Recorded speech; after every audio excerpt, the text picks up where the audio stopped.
এই গাছগুলো অপসারণ করা অত্যন্ত জরুরি। দুর্ঘটনা ঘটার আগেই যাতে প্রশাসন যাতে এটার একটা ব্যবস্থা নেয়।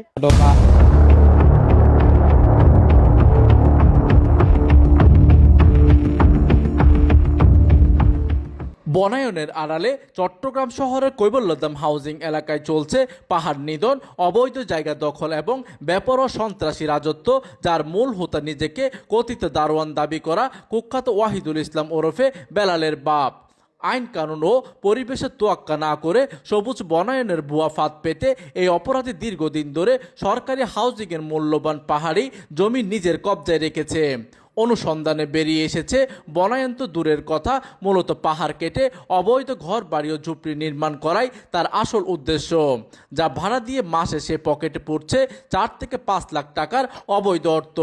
পরিস্থিতি এমন ভয়াবহ পর্যায়ে পৌঁছেছে যে সে এই পাহাড়ি এলাকাকে নিজের সাম্রাজ্য বানিয়ে কাউকে ভেতরে ঢুকতে দিচ্ছে না এবং কোনো গণমাধ্যম বা তদন্তকারী ভেতরে গেলে তাদের বাধা দিচ্ছে ও হুমকি ছড়াচ্ছে।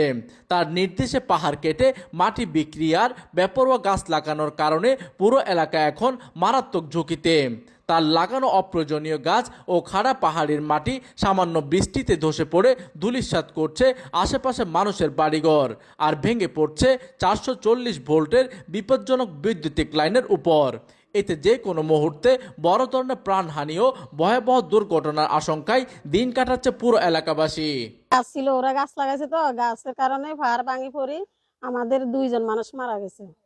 এখন গাছগুলা এখন আরো অনেক বিশাল হয়েছে, তো এগুলা আমাদের এখানে আরো ঝুঁকি হয়ে গেছে। কিন্তু গাছগুলো দেখেন একেবারে আমাদের মাথার উপরে চলে যাচ্ছে। ওই গাছগুলো পড়ছে, গাছগুলো কিন্তু অতিরিক্ত মানে ক্ষতিকর আছে।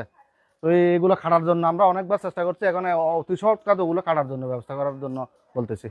এইদিকে প্রভাবশালী এই ভুয়া দারোয়ানের বেপরোয়া আচরণের পেছনে হাউজিংয়ের কিছু অসাধু ব্যক্তির ছত্রছায়া ও মাসোয়ারা নেওয়ার অভিযোগও রয়েছে।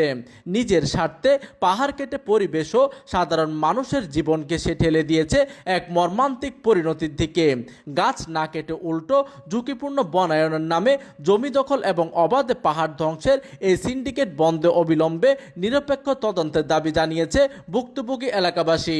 বেশ কিছু মানুষ দেখলাম যে তারা এই সমস্যায় জড়িত, তারাও একই ধরনের কমপ্লেন করছে। তিনি বিভিন্ন জায়গায় এভাবে গাছ লাগিয়ে তিনি মানুষের, সেখানেও ঠিক একই অবস্থা। পাহাড় সংলগ্ন যে বাসাগুলো আছে সেখানে দেখলাম যে গাছগুলো ঝুঁকে পড়ছে, যে কোনো মুহূর্তে দুর্ঘটনা ঘটতে পারে, তাদেরও একই ধরনের কমপ্লেন।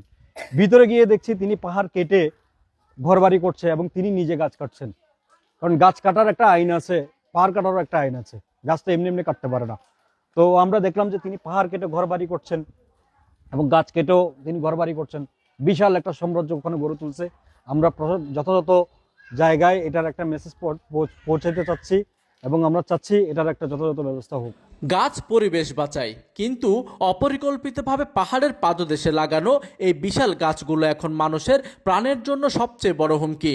পাহাড় ধস ঠেকাতে এবং সাধারণ মানুষের মাথার উপর থেকে এই মৃত্যুর ফাঁদ সরাতে অনতিবিলম্বে ঝুঁকিপূর্ণ গাছগুলো কেটে ফেলা এবং পাহাড় সুরক্ষায় কার্যকর ব্যবস্থা নেওয়াই এখন কৈবল্যধামবাসীর একমাত্র দাবি। প্রতিনিধির তথ্য ও পাঠানো চিত্রে ডেস্ক নিউজ, দিগন্তের বার্তা 24, চট্টগ্রাম।